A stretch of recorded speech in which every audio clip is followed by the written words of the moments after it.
इसलिए इस जलसे का मकसद क्या है कि कुछ आमद हो जाए ताकि मस्जिद का कुछ काम आगे बढ़े।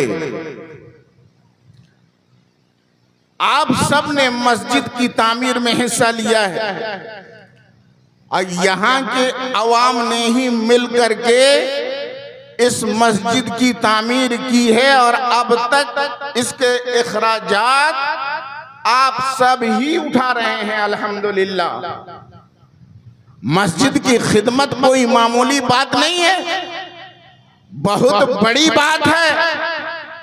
अरे मस्जिद की खिदमत अगर झाड़ू लगाने की सूरत में हो जाए तो हदीसे पाक गवाह है कि एक हबशी औरत, वो कोई हाशमी नहीं थी, कोई करशी नहीं थी,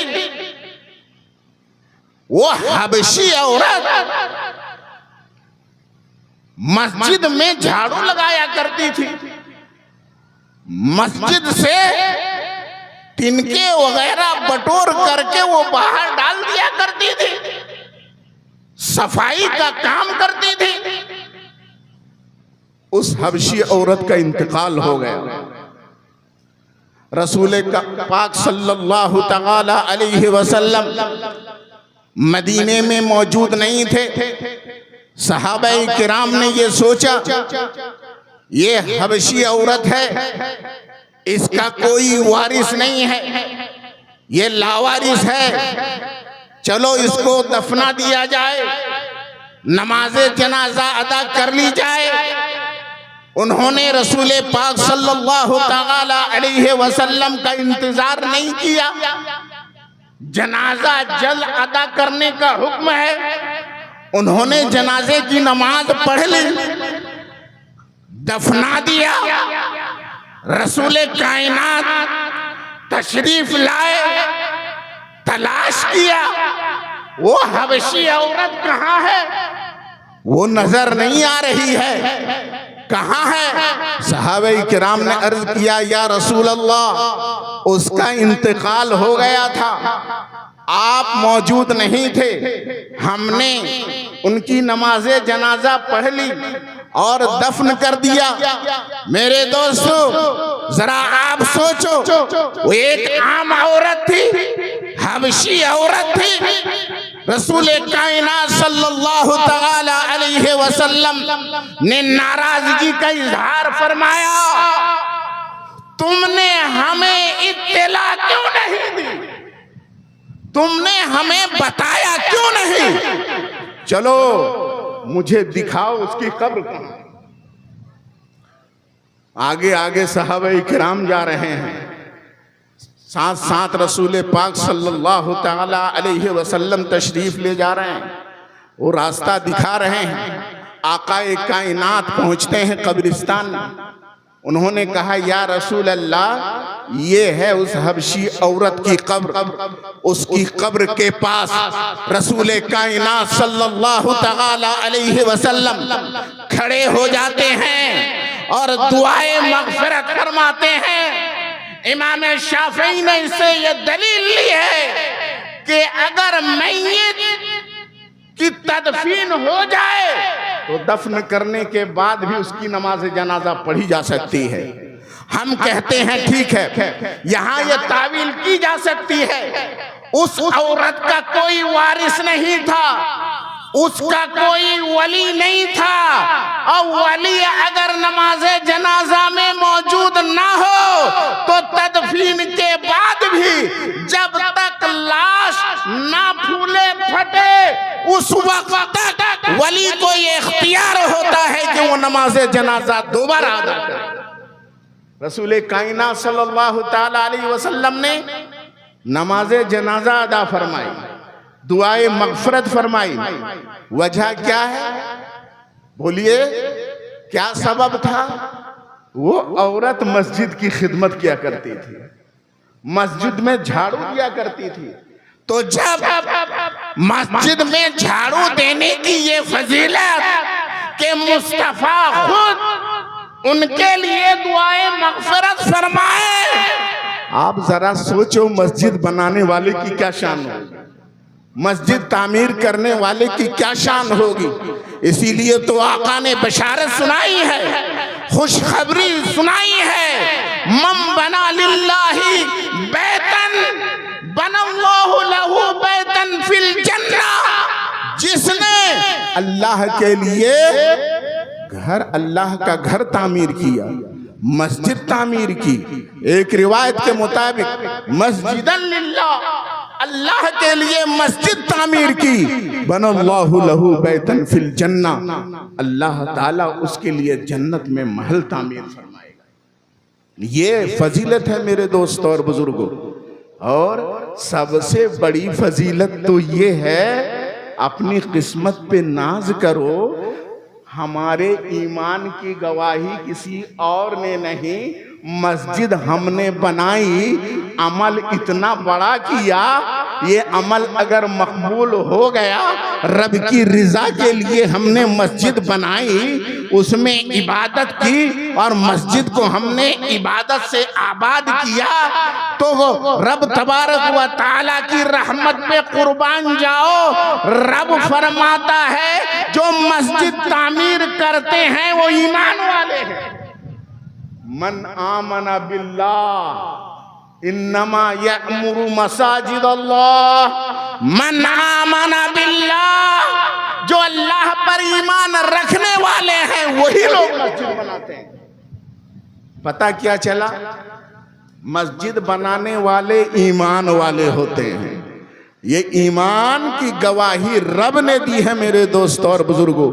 लेकिन बारहा मैंने कहा है कि ये मस्जिद की तामीर का मतलब ये नहीं है कि दरो दीवार बनाने वाले, मेहराब व मिंबर बनाने वाले और ऊंची बिल्डिंग बनाने वाले, मस्जिद की बहुत अच्छी तामीर करने वाले, ये मुराद नहीं है। असल तामीर क्या है?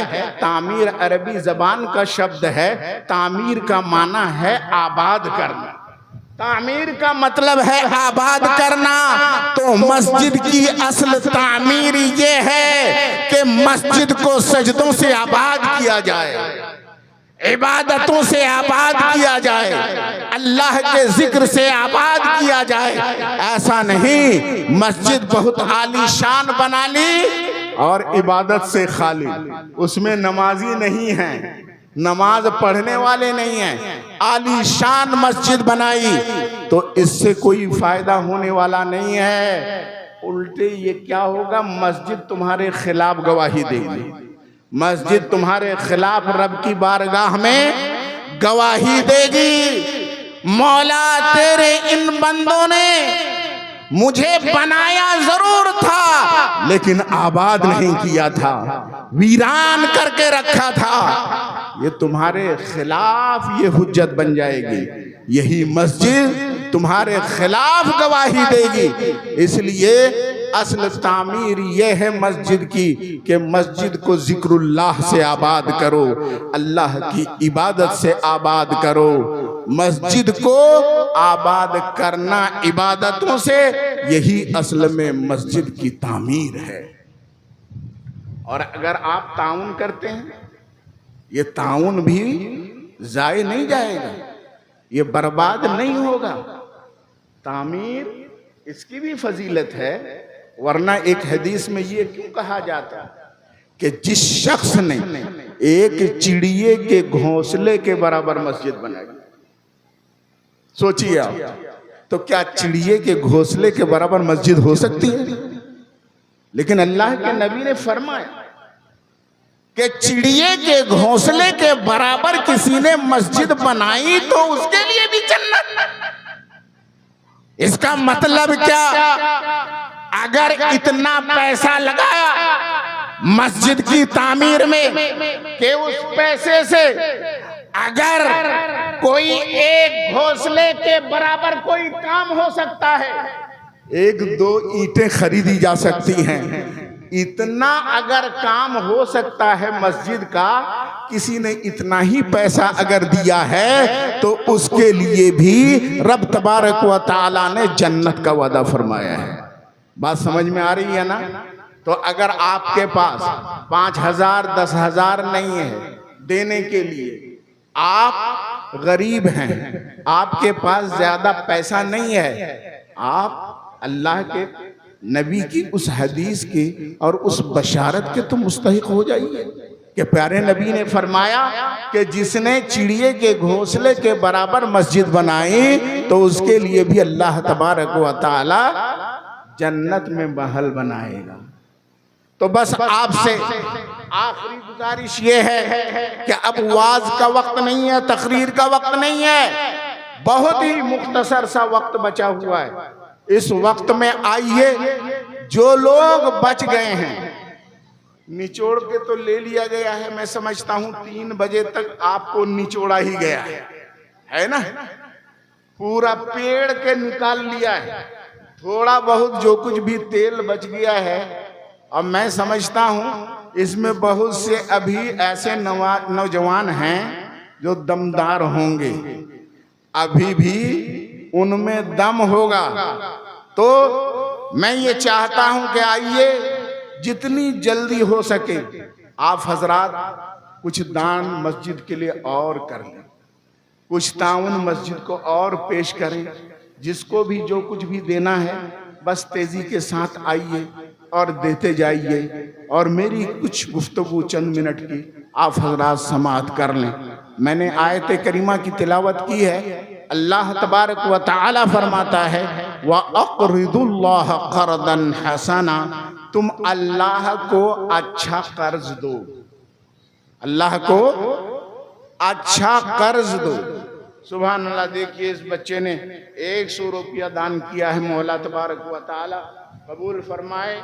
और भी तेजी के साथ आइए, जितनी जल्दी हो सके आप हजरात मस्जिद के लिए ताउन करें और दान दें, ताकि मेरी बात जल्द से जल्द ख़त्म हो जाए।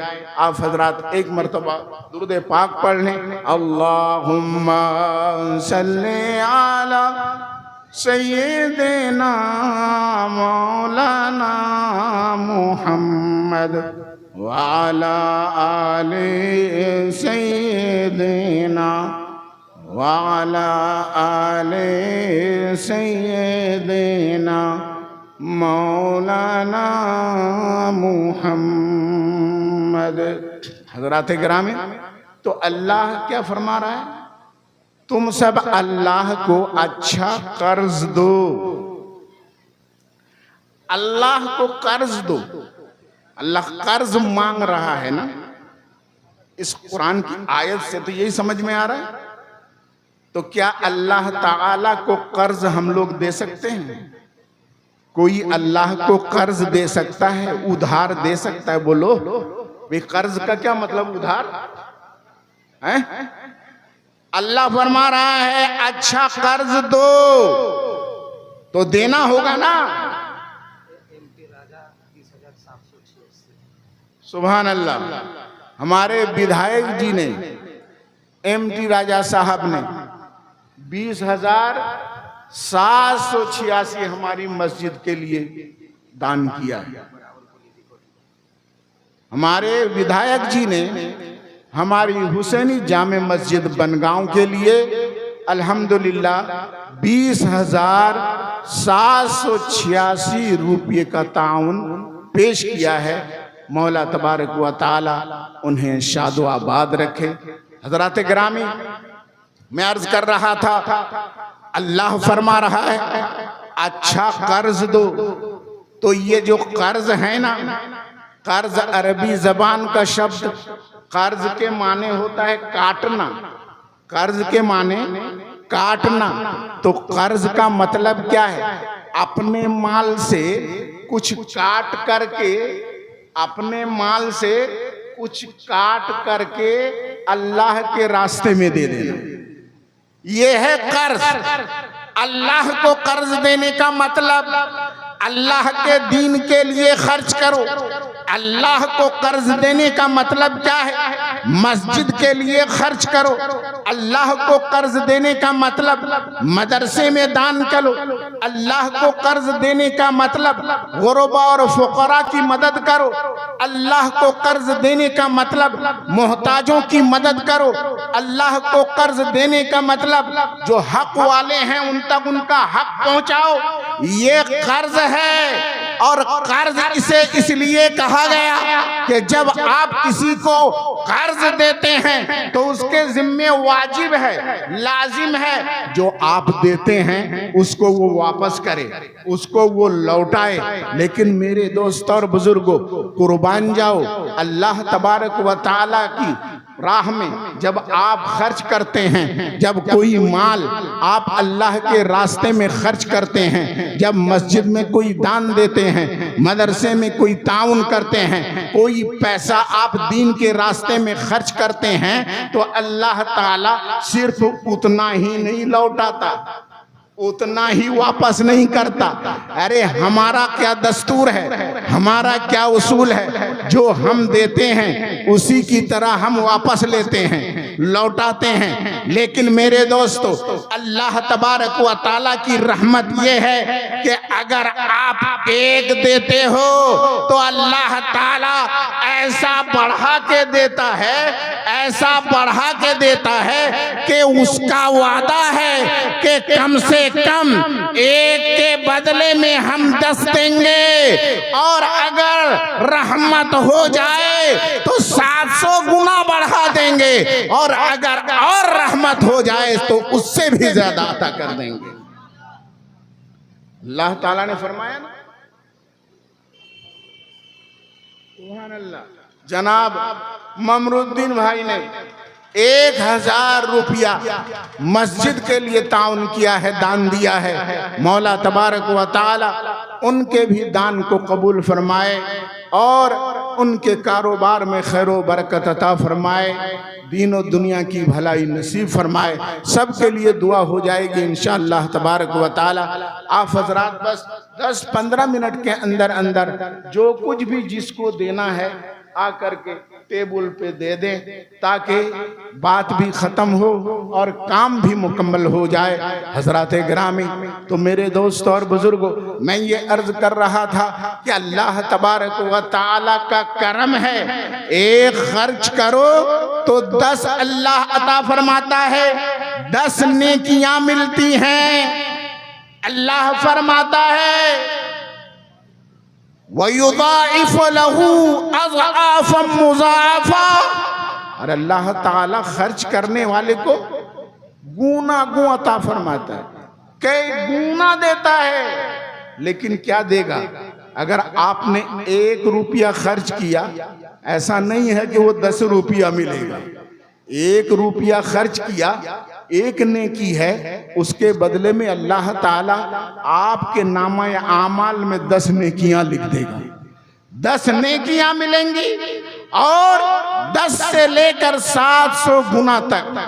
अल्लाह ताला ने कुरान हकीम में इरशाद फरमाया, मसलुल लज़ीना युनफ़िक़ूना फ़ी सबीलिल्लाह कमसलि हब्बतिन अंबतत सबअ सनाबिला फ़ी कुल्लि सुंबुलतिन मिअतु हब्बा। जो लोग अल्लाह के रास्ते में खर्च करते हैं ना, अल्लाह के रास्ते में जो लोग खर्च करते हैं, जो लोग माल देते हैं, उनकी मिसाल क्या है?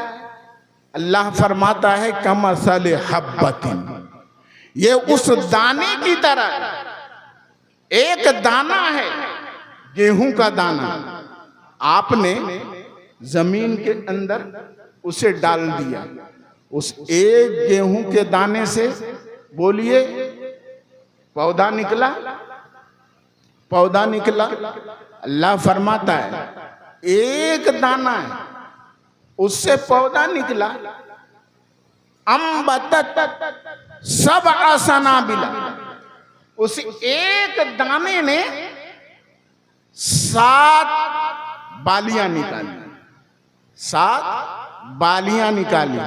बाली को हम लोग अपनी जबान में क्या बोलते हैं? शीश बोलते हैं, है ना। गेहूं का एक दाना बोया, उससे उसका पौधा निकला, उस पौधे से 7 शीश निकला, 7 बालियां निकली। एक मिसाल है, जरूरी नहीं है 7 से कम हो, 7 से ज्यादा भी हो। ज्यादा मतलब ज्यादा, कम से कम 7 बालियां निकली। एक मिसाल से समझाया गया, कुरान में मिसाल दिया गया कि 7 बालियां निकली। फी कुल्ली सुम्बुलतिन मिअतु हब्बा, और हर बाली में, हर शीश में 100 दाना। हर बाली में 100 दाना। डाला था क्या? 1 दाना गेहूं का, उससे पौधा निकला। 7 बालियां निकली, हर बाली में 100 दाने। 7 बालियों में 700 दाने हो गए ना। गेहूं आपने बोया था, एक दाना गेहूं ने 700 दाना दिया। अल्लाह ने मिसाल से समझाया, मेरे बंदो ये मत समझना कि 1 रुपया खर्च कर रहा हूं तो 1 ही नेकी मिलेगी, ऐसा नहीं है। इसको समझ लो, 1 दाना है ये। जिस तरह 1 दाना तुम बोते हो, 700 दाने तुमको मिलते हैं। इसी तरीके से अल्लाह की रहमत जब शामिल हाल होगी, 1 नेकी करोगे तो उस 1 नेकी का सवाब 700 गुना मिल जाएगा। 700 नेकियों का सवाब मिल जाएगा। हजराते गिरामी, हमें हदीस ये बताती है, सहाबाए किराम का अमल ये बताता है। वो समझते थे कि अल्लाह को कर्ज देने का मतलब क्या है और अल्लाह को कर्ज देने का फायदा कितना है। सहाबे किराम अच्छी तरह जानते थे। जब ये आयत नाजिल हुई, व अक़रिदुल्लाह क़र्दन हसना, जब ये आयत नाजिल हुई तो एक सहाबी रसूल पाक सल्लल्लाहु ताला अलैहि वसल्लम की बारगाह में आए और उन्होंने कहा, या रसूल अल्लाह, क्या अल्लाह ताला हमसे कर्ज मांगता है? सवाल का अंदाज देखो, क्या अल्लाह हमसे कर्ज मांगता है, कर्ज तलब करता है? प्यारे नबी ने फरमाया, हाँ, अल्लाह ताला हम सब से कर्ज मांग रहा है। उसकी रहमत है, वो अता फरमा रहा है। दिया हुआ उसी का है, माल उसी ने दिया, रुपया पैसा उसी ने दिया, उसी का माल है, उसी को हम लौटा रहे हैं। तो उसका करम देखो, वो कह रहा है, बंदे तुम मुझे कर्ज दे रहे हो, मुझे कर्ज दे रहे हो, ये उसकी रहमत है। अरे वो तो चाहे तो जब दिया है वो ले ले, वापस ले ले, ये उसका इख्तियार है, उसी ने माल दिया है। माल के हम मालिक नहीं हैं, माल के तो हम मुहाफिज हैं, हम तो हिफाजत करने वाले हैं, हम तो अमानत रखने वाले हैं। अल्लाह ने दिया है अमानत के तौर पर, उसने हमको इजाजत दी है कि तुम अपने ऊपर खर्च कर सकते हो, अपने बाल बच्चों पर खर्च कर सकते हो, अपनी ज़रूरतों पर खर्च कर सकते हो। तुम्हारी ज़रूरतें जब पूरी हो जाएंगी, तुम्हारे बाल बच्चों की ज़रूरतें जब पूरी हो जाएंगी, तो उसमें से तुम मेरे रास्ते में भी खर्च करो।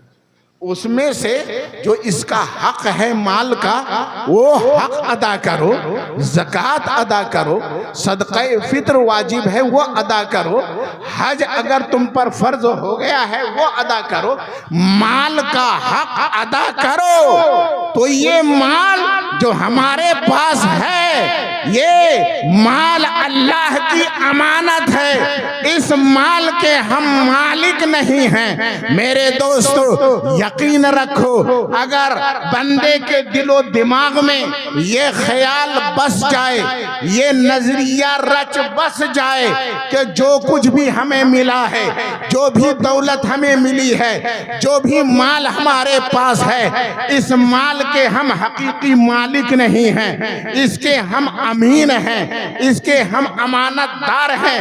अगर ये ख्याल मुहकम हो जाएगा, मजबूत हो जाएगा, तो आदमी के अंदर माल की हवस कभी पैदा नहीं होगी, माल की मोहब्बत कभी पैदा नहीं होगी। माल अल्लाह ताला से मांगो, लेकिन अल्लाह से माल की मोहब्बत मत। जितने हैं ना सब माल की मोहब्बत वाले हैं हम सब, इसलिए निकल नहीं पा रहा है। जहां देना भी जरूरी है वहां भी हमारी जेब से पैसा नहीं निकल रहा है, इसलिए कि हम समझ रहे हैं इसके हम मालिक हैं, इसके हम मालिक हैं। अरे कैसे मालिक हो मेरे दोस्तों? अभी आंख बंद हो गई, अभी नाम में दूसरों का हो गया। 10 बीघा का मालिक हो, अब मालिक रहोगे? बोलो। बेटा ले लेगा, बीघा 2 बीघा एक एक बेटा ले लिया, है ना? बेटियों ने उसमें से आधा आधा ले लिया, सबने बांट लिया। फिर मालिक किस चीज के रहे? खाने के मालिक, पीने के मालिक, पहनने के मालिक। इसलिए अल्लाह के नबी ने फरमाया है, आदमी अपना माल माल कहता है। प्यारे नबी फरमाते हैं, बंदा कहता है ये मेरा माल है, ये मेरा माल है। अरे तेरा माल कहाँ है? तेरा माल वो है जो तुमने खा लिया, तेरा माल वो है जो तुमने पहन लिया, तेरा माल वो है जो तुमने अल्लाह के रास्ते में खर्च कर दिया। बाकी तेरा माल कुछ भी नहीं, वो तेरे वारिसों का माल है ना, तेरे बेटों का माल है, तेरी बेटियों का माल है, तेरे सारे वारिसीन का माल है, तेरी बीवी का माल है। तुम दुनिया से चले गए, सबने बंटवारा कर लिया, सबका भाग पहले से लगा हुआ है, नहीं है? भाग लगा हुआ है कि नहीं? वो भाग बहुत कम लोगों को मालूम होता है, और मालूम करना भी नहीं चाहते हैं हमारे लोग, इसलिए मालूम नहीं करना चाहते हैं ना। वो चाहते क्या है कि हमको जिसका जितना भाग है उतना नहीं देना है ना? बेटे का भाग पूरा है, एक है, और बेटी का बोलो आधा है। 1 बीघा अगर बेटा पाएगा बाप की जमीन से, खाली जमीन की बात नहीं, हर चीज की बात मैं कर रहा हूं, जो भी छोड़ के गया, सब चीज में है, मकान में है, दुकान में है, जमीन में है, रुपया पैसा में है, बैंक बैलेंस में है, सब में हक है। 1 बीघा अगर बेटा पाएगा तो जहां जहां बेटा पाएगा, बेटी आधा बीघा वो भी पाएगी। समझ में आ रही बात? ये हक है, पहले से भाग लगा हुआ है, हिस्सा बटा हुआ है। जब पहले से हिस्सा बटा हुआ है तो फिर हम क्यों कहें मेरा माल, मेरा माल, मेरा माल है? कुछ नहीं है मेरे दोस्तों, जो कुछ है अपनी जिंदगी में कर जाओ, इंतजार मत करो मेरे मरने के बाद मेरी औलाद 40वां और चहारुम करेगी। गुजर जाते हैं दुनिया से, हम और आप क्या देखते हैं? बोलिए, रोज हम अपने माहौल में, समाज में देखते हैं ना, क्या कर लिया? ज्यादा से ज्यादा चहारुम तो सभी करते हैं, जैसे तीजा स्वयं कह लीजिए, वो करते हैं। अच्छा, करते हैं ऐसा कि कुछ करने की ताकत नहीं रखते हैं, फिर भी मांग कर करते हैं। शरीयत को इतना अपने ऊपर बोझ भी मत समझ लेना, बना लेना। तीजा के फातिहा है, चहारुम की फातिहा है। एक गरीब औरत का इंतकाल हो गया, उसके पास माल नहीं है, कफन भी लोगों ने चंदा करके दिया है ना। अब क्या करता? बेटा है, उसके पास कुछ नहीं, गरीब है, मोहताज है, बेटा क्या करता है, अब वो चंदा करता है चहारुम करने के लिए, तीजा की फातिहा करने के लिए चंदा करता है, मांगता है। अरे हदीस में ये आया, जिसके पास खाने का है, पहनने का है, उसके लिए सवाल करना, मांगना हराम है। मांगना हराम। जब मांगना हराम है तो मांग करके तीजा क्यों कर रहे हो, चहारुम क्यों कर रहे हो? क्या जरूरी है? हाँ, समाज वाले चाहें चलो भाई मदद करो, चहारुम कर लो, तीजा कर लो, फातिहा खानी कर लो, ये एक अलग बात है, लेकिन इसको वाजिब मत समझो, करना ही पड़ेगा। और सिर्फ यही नहीं, बाज लोग तो ये ख्याल करते हैं यही नहीं कि तीजा और चहारुम करना होगा, बल्कि चहारुम में कोई जानवर ज़बाह भी करना होगा। कुछ नहीं मिलेगा तो कम से कम मुर्गा ही ज़बाह कर। हम लोग जब तालिबे इल्म में थे ना, तो कुरान खानी में जाते थे, तो घर वाला बोलता था गरीब बहुत है, कोई बहुत गरीब। हमने अपने कान से सुना ऐसे लोगों को बोलते हुए, जीबेर बोदली जीब देते हो, जीबेर बोदली जीब देते हो, यानी वो जो मर गया है ना, उसकी रूह कब्ज हो गई तो एक जानवर की भी रूह कब्ज करना पड़ेगा। ये कहां से मसला गढ़ लिया है? ये सब खुराफात है। एक तरफ तो ये करने की ताकत नहीं है तो मांग के करो, और अगर अल्लाह ने ताकत दे दी है तो इतना करो, इतना करो कि दिखावा का ख्याल आने लगे। दिखाओ, 3 गोरू दिया, 4 गोरू मारा, है ना? अभी पता चल जाएगा, खुदा ना करे ऐसा हो, गोरू सब भूल जाओगे, सुधर जाओ, अपने मुआशरे को, अपने समाज को सुधारो। ये नहीं है, अरे अमल करो, ऐसा अमल जिससे मैयत को ज्यादा से ज्यादा सवाब मिले। खा लिया, पका लिया, सबने खत्म, ये तो चला गया। ये देखो कि कौन सा सदका सदका जारिया है जिसका सवाब हमेशा मिलेगा। अच्छा, खा लिया आपने, पुलाव खिला दिया, गोश्त भात खिला दिया, जब तक खिलाया, दुआ कर ली, खिलाने का सवाब मिला, खत्म हो गया ना? बोलिए, क्या 1 साल तक ये खिलाने का सवाब मिलता रहेगा? मिलेगा। जब जब खिलाओगे सवाब मिलेगा, नहीं खिलाया तो नहीं मिला। तो ऐसा काम क्यों करते हो? उसका सवाब बिल्कुल लिमिटेड हो, सीमित हो। ऐसा अमल करो, उस पे जोर दो कि हमेशा क़यामत तक उसका सवाब मिलता रहे, क़यामत तक उसका सवाब मिलता रहे। ये मस्जिद है खुदा का घर, जब तक मस्जिद रहेगी, जब तक इसमें इबादत होती रहेगी ना, मस्जिद जब तक रहेगी, तुम्हारा लगा हुआ पैसा, उसका सवाब तुमको मिलता रहेगा। जब तक इसमें नमाजी नमाज पढ़ते रहेंगे, तुम्हारे दान का सवाब मिलता रहेगा। ये सदक़े जारिया है, मस्जिद है, मदरसा है, उसमें जब तक तलबा पढ़ते रहेंगे, पढ़ाई होती रहेगी, असातिज़ा पढ़ाते रहेंगे, सवाब मिलता रहेगा। ये सदक़े जारिया है, इसका सवाब मिलता रहेगा क़यामत तक।